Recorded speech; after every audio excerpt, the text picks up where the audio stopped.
Marketplace дегеніміз не? Бұл кәсіпкерлер өз товарларын орналастыратын, жарнамалайтын және сол товарларын сатуды ұйымдастыратын, қоймада сақтауды, жеткізуді, ақша қабылдауды және қажет кезінде возвратты ұйымдастыратын электронды сауда алаңы. Бұл үшін кәсіпкерлер маркетплейске комиссия төлейді. Интернет ресурстарда, маркетплейстерде товарды сату үшін бірінші тапсырысты қабылдау, реттеу электронды түрде жүргізіледі. Екіншіден, төлем қабылдау ол банк арқылы жүзеге асырылады. Үшіншіден, міндетті түрде жеткізу немесе курьерлік келісімшарттар болуы тиіс.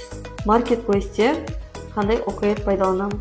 Қазіргі таңда электронды сауда алаңында, соның ішінде Каспий магазин, Яндекс.Маркет, Озон сияқты сауда алаңдарында біз 47-910 тауарларға пошта немесе интернет ресурстары арқылы тапсырыс беру және бөлшек сауда OKR-ін пайдаланамыз.